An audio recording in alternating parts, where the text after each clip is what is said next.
Guru adalah pilar peradaban umat ini. Dari tangan seorang guru yang bijak bestari, seorang ulama rabbani, maka lahirlah pemimpin-pemimpin di tengah umat yang akan memperbaiki nilai-nilai kehidupan umat ini dan yang akan memperbaharui kehidupan umat ini agar senantiasa diterangi oleh syariat Allah Subhanahu wa ta'ala. Maka kita harus melahirkan guru-guru yang beradab. Kalau guru tidak beradab, bagaimana murid akan memiliki adab? Bagaimana bisa lahir pemimpin-pemimpin yang beradab? Apalagi adab itu adalah merupakan amanat konstitusi kita.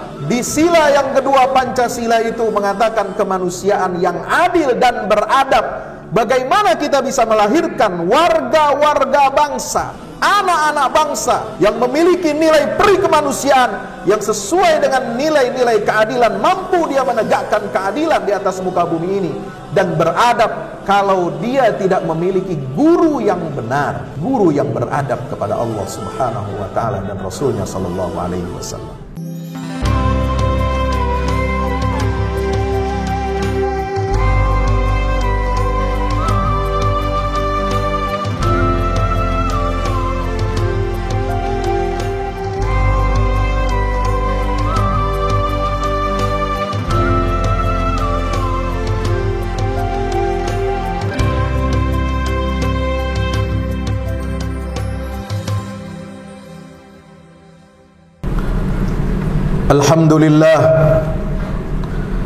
Alhamdulillahilladzi 'allamal Qur'an khalaqal insana 'allamahul bayan.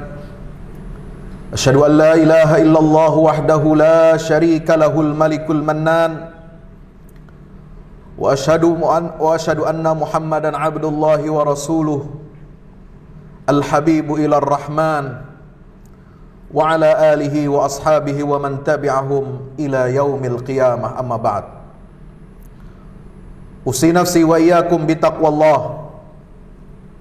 Ittaqullaha haqqa tuqatih wa la tamutunna illa wa antum muslimun. Hadirin ma'asyiral muslimin, jamaah Jumat yang insyaallah mudah-mudahan kita semuanya senantiasa dirahmati oleh Allah Subhanahu wa ta'ala. Bersyukur kehadirat Allah Subhanahu wa ta'ala yang telah mengajarkan kita Al-Quran,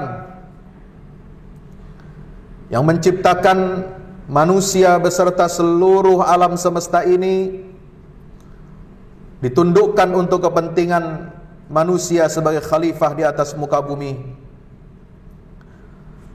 Salawat salam mari senantiasa kita sanjungkan untuk baginda kita Rasulullah Muhammad sallallahu alaihi wasallam, pada seluruh keluarga dan para sahabatnya, dan mudah-mudahan kita semua umatnya yang istiqamah juga mendapatkan curahan dan limpahan rahmat dari Allah Subhanahu wa ta'ala dengan sebab kita berselawat kepada Nabi Muhammad. Allahumma salli ala Muhammad wa ala ali Muhammad. Assalatu wassalamu alaika ya Rasulullah. Kesempatan khutbah yang singkat ini mari kita manfaatkan sebaik-baiknya untuk membuka hati, membuka pikiran kita, telinga kita, dan menyiapkan seluruh anggota tubuh kita untuk menerima pesan yang paling sakral, pesan yang paling agung di dalam Al-Quran, di mana Allah Subhanahu wa ta'ala berfirman, ya ayyuhalladzina amanu taqullaha haqqa tuqatihi wa la tamutunna illa wa antum muslimun.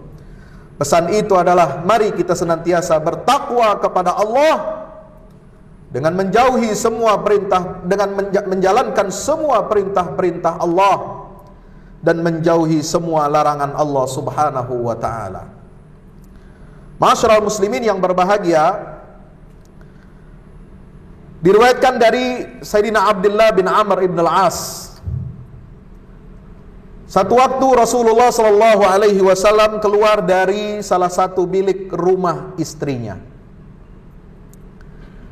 Beliau memasuki Masjid Nabawi di Madinah, lalu mendapatkan ada dua kelompok sahabat yang sedang membangun atau membina halaqah. Satu halaqah isinya adalah sahabat-sahabat yang membaca Al-Quran dan berzikir, berdoa kepada Allah. Lalu satu halaqah lagi di dalam masjid itu beliau dapati sekelompok sahabat yang belajar dan mengajarkan ilmu-ilmu yang telah disampaikan oleh baginda Rasulullah Muhammad sallallahu alaihi wasallam. Lalu kemudian Rasulullah SAW memuji Allah. Kullun ala khair. Alhamdulillah, semua kelompok ini, halaqah yang ada di masjid ini, semuanya berada di atas kebaikan. Lalu kemudian beliau berkata, haula'i yaqra'una al-Qur'ana wa yad'una Allah fa in syaa atahum wa in syaa mana'ahum. Satu halaqah, ada orang-orang yang membaca Al-Quran dan berdoa, berzikir kepada Allah. Jika Allah berkehendak, Allah akan berikan apa yang menjadi hajat mereka, dan jika Allah berkehendak, Allah tidak akan memberikannya. Dan ada satu halaqah lagi, kata Nabi sallallahu alaihi wasallam, wa haula'i yu'allimuna wa yata'allamun. Mereka mengajarkan dan belajar tentang Islam, risalah yang dibawa oleh Nabi kita Muhammad sallallahu alaihi wasallam. Maka apa yang dilakukan oleh Rasulullah? Beliau memilih untuk duduk bersama halaqah yang belajar dan mengajar. Fajalasa ma'ahum wa qala innama bu'ithtu mu'alliman. Rasulullah duduk bersama mereka dan beliau berkata, sungguh aku diutus oleh Allah Subhanahu wa taala adalah sebagai guru. Guru adalah profesi yang terbaik. Bukan jadi pejabat tinggi, bukan jadi penguasa, baik di pusat maupun di daerah. Bukan jadi siapa-siapa, tetapi yang disebut oleh Rasulullah SAW profesi terbaik, yang diberkahi oleh Allah Subhanahu wa taala, yang paling mulia adalah profesi sebagai guru. Dan Nabi mengatakan, aku diutus oleh Allah adalah untuk menjadi guru bagi seluruh umat manusia. Salawatu Rabbi wassalam alaika ya sayyidi ya Rasulullah. Maka kita harus menghargai guru ini. Profesi guru bukan sembarangan.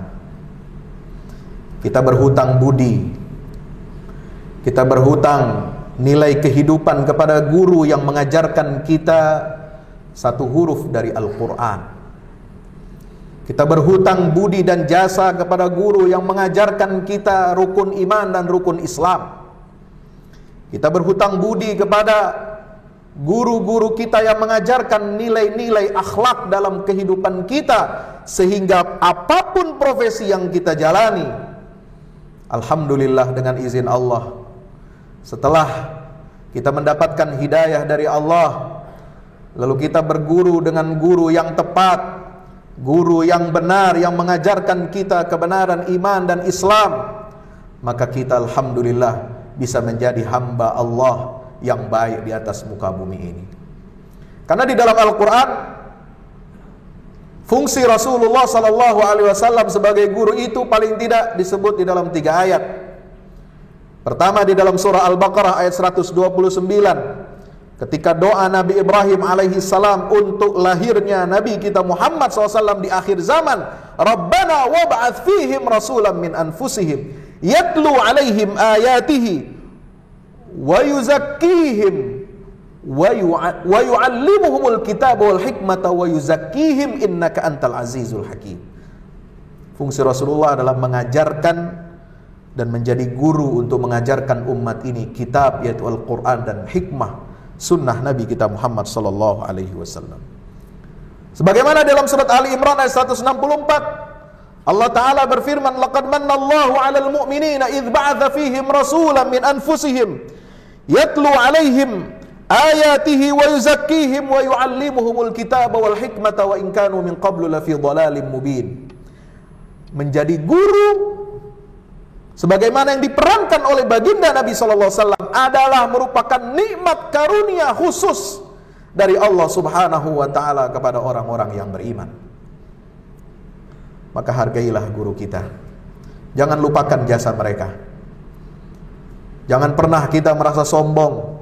Walaupun kita sudah berpangkat, walaupun kita sudah memiliki jabatan, walaupun karir kita melesat, bintang 1, bintang 4, walaupun jabatan kita sudah tinggi, dirjen ini, menteri ini,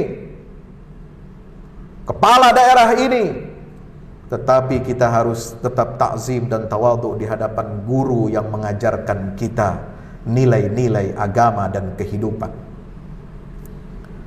Dan Allah menyebut juga dalam surah Al-Jumu'ah ayat 2, "Huwallazi ba'atsa fil ummiyina rasulan minhum yatlu 'alaihim ayatika wa yuzakkihim wa yu'allimuhumul kitaba wal hikmata wa in kanu min qablu lafi dhalalin mubin." Masyaallah muslimin dirahmati Allah Subhanahu wa taala, peran guru ini dalam membangun peradaban luar biasa. Guru adalah pilar peradaban umat ini. Dari tangan seorang guru yang bijak bestari, seorang ulama Rabbani, maka lahirlah pemimpin-pemimpin di tengah umat yang akan memperbaiki nilai-nilai kehidupan umat ini dan yang akan memperbaharui kehidupan umat ini agar senantiasa diterangi oleh syariat Allah Subhanahu wa ta'ala.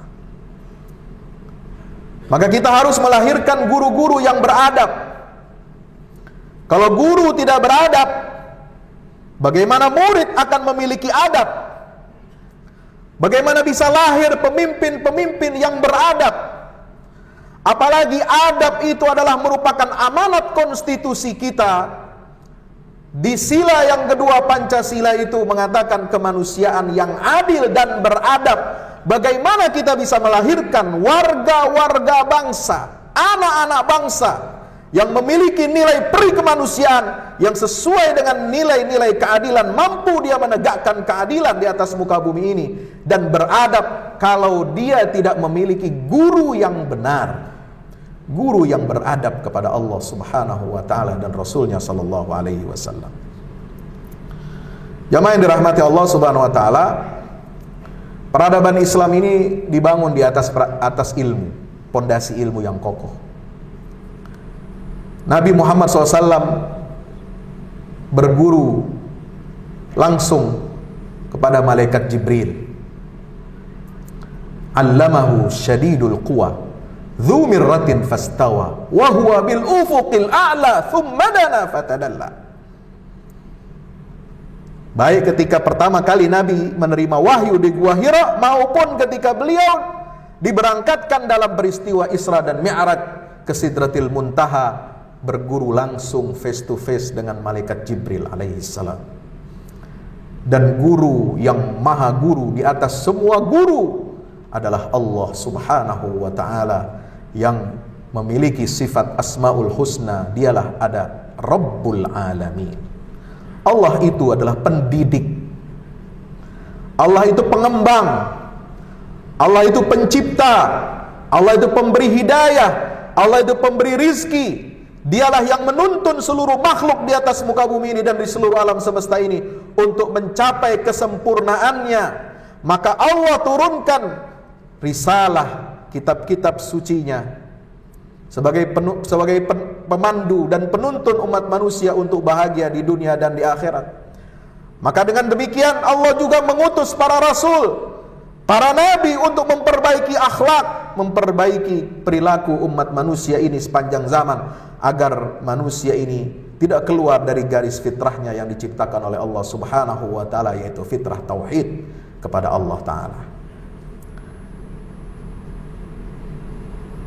Sahabat Nabi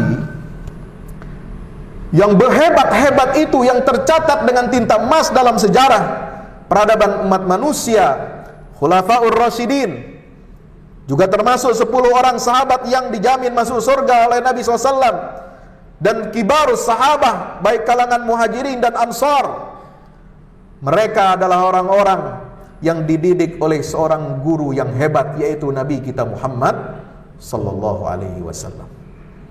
Mereka yang membangun peradaban Islam ini menggusur dan mengganti peradaban Romawi, peradaban Persia, Majusi, diganti dengan nilai-nilai tauhid kepada Allah Subhanahu wa taala dan menerangi dunia ini dengan cahaya Allah Subhanahu wa taala. Mereka berguru kepada guru yang hebat, yaitu baginda Nabi Muhammad SAW. Umat Islam tidak akan bangkit kalau tidak ada ulama-ulama, penyeru-penyeru kebenaran yang ikhlas,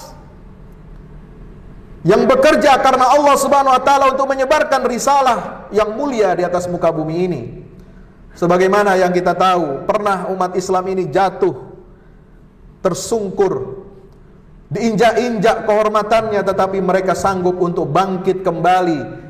Dan itu tidak lepas dari jasa dan peran para ulama. Tidak ada kita melihat generasi Salahuddin Al-Ayyubi yang bisa bangkit mengembalikan marwah kemuliaan umat Islam dengan memerdekakan Baitul Maqdis dari tentara salib, kalau tidak ada guru-guru hebat, ulama-ulama Rabbani yang memimpin perubahan di tengah-tengah umat manusia. Mereka adalah madrasah yang didirikan oleh Syekhul Islam, Hujjatul Islam Abu Hamid Al-Ghazali, yang mengarang kitab Ihya Ulumuddin. Beliau menulis dalam kitab Ihya Ulumuddin, ini kalau kita bicara pasukannya Salahuddin Al-Ayyubi yang mengalahkan tentara salib pada tahun 1187 itu tidak bisa lepas dari genealogi madrasahnya Abu Hamid Al-Ghazali di masa Daulah Bani Saljuk. Al-Ghazali mengatakan dalam kitab Ihya Ulumuddin di jilid 2 halaman 238, ma fasadatir ra'iyatu illa bi fasadil muluk wa ma fasadatil muluk illa bi fasadil ulama. Tidak ada kerusakan pada diri rakyat itu kecuali disebabkan rusaknya penguasa, dan penguasa tidak akan rusak kecuali karena rusaknya para ulama. Di halaman lain 357 masih di jilid yang sama, jilid yang kedua dalam kitab Ihya, Imam Al-Ghazali mengatakan fa fasadur ra'aya bi fasadil muluk. Kerusakan rakyat itu karena rusaknya penguasa. Wa fasadul muluk bi fasadil ulama. Dan rusaknya penguasa itu disebabkan karena rusaknya para ulama. Kenapa ulama bisa rusak? Bistilai hubbil mali wal jah. Karena mereka sudah cinta kepada harta dan kedudukan.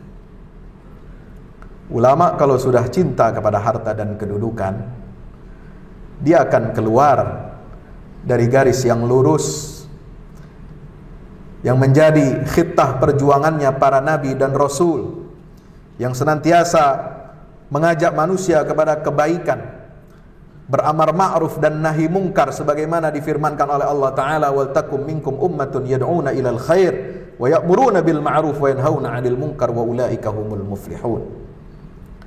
Karena kecintaan kepada harta dan kedudukan itulah ulama ini rusak.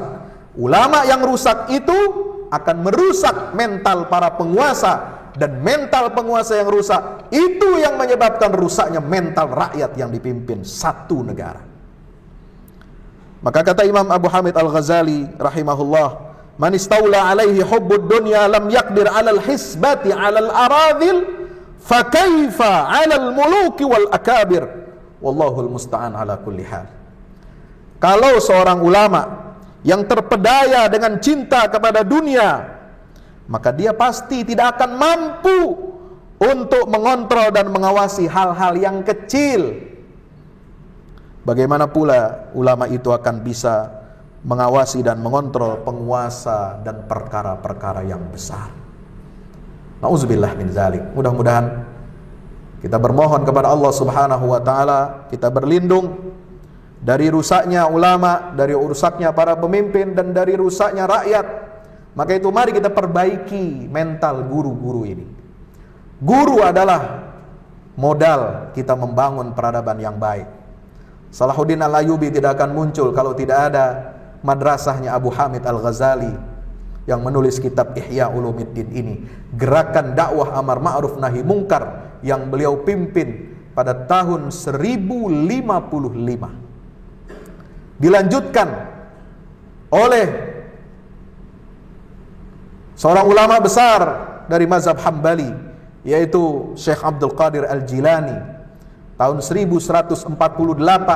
Madrasah Abdul Qadir Al-Jailani yang menjadikan kitab Ihya Ulumuddin itu sebagai kitab rujukan dan menjadi buku pegangan para santri, para penuntut ilmu di zaman itu.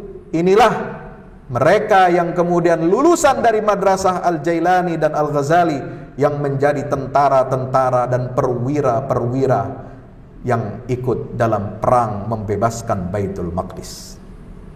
Itulah peran ulama, peran guru dalam kebangkitan peradaban Islam. Maka Indonesia juga sama. Para pendiri bangsa kita hebat-hebat. Mereka punya guru yang hebat-hebat. Bung Karno sebagai proklamator, orang hebat, dia punya guru yang hebat. Gurunya adalah Haji Umar Said Cokroaminoto dan Kiai Ahmad Dahlan.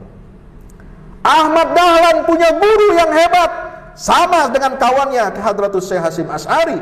Mereka berdua berguru dengan Kiai Saleh Darat dan kepada Syekh Ahmad Khatib Al-Minangkabawi di Makkah Al-Mukarramah.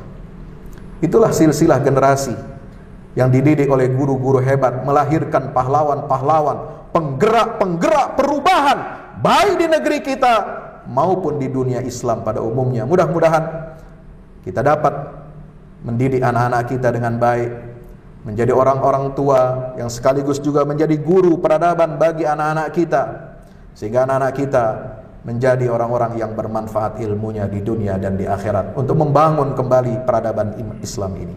Barakallahu li wa lakum fil Qur'anil azim wa nafa'ani wa iyyakum bima fihi minal ayati wa dzikril hakim fastaghfiru innahu wal ghafurur rahim.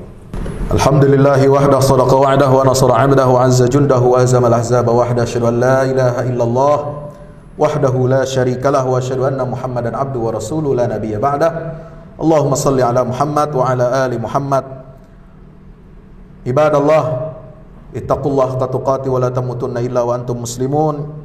Ya'lamu anna Allaha amarakum bi amrin bada fi bi nafsihi wa thanna bi malaikatil musabbihati bi qudsih.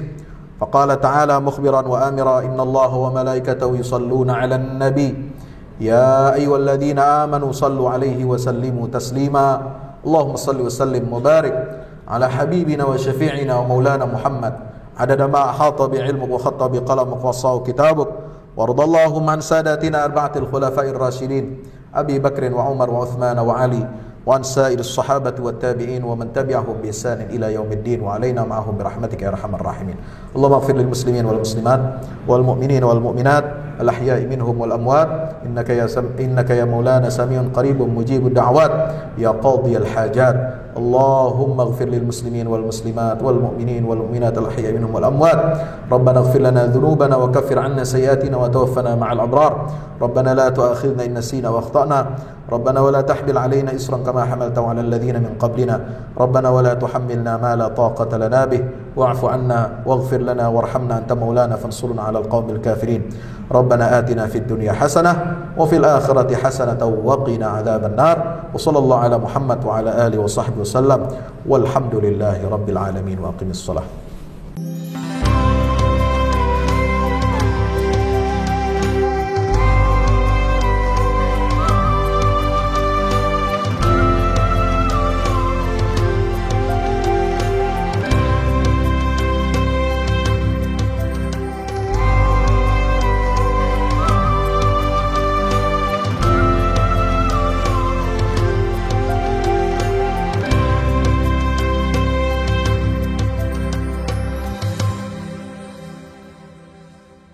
Assalamualaikum warahmatullahi wabarakatuh. Alhamdulillah kita udah selesai pengecoran rooftop ya. Itu apa? Tangga buat ke bawah. Yang ini di atas buat toren 2 biji. Ini semua udah dikeliling tembok. Ya, ini untuk lantai paling atas buat futsal, buat jemuran, buat tanaman hidroponik juga ntar insya Allah. Ya, terus support ya teman-teman. Alhamdulillah terus selesai pengecorannya semuanya. Ya, ini progres kita terbaru. Dan jadi buat olahraga, buat utilities ya, multiguna. Nah, kita turun sini semua. Ini lantai 3. Ini untuk asrama ya, untuk kamar-kamar, dan nah di situ musola. Nanti di situ musola ya. Ini kamar-kamar dan musola buat santri-santri tahfiz kita insya Allah.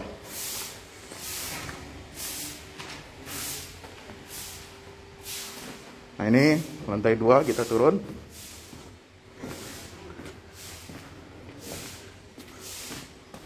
Ini untuk kelas-kelas ya, kelas-kelas tahfidz, kelas-kelas tadabbur. Insya Allah mau udah jadi. Alhamdulillah dukungan antum semua. Nah, tinggal ke bawah di sini buat aula semua di sini ya.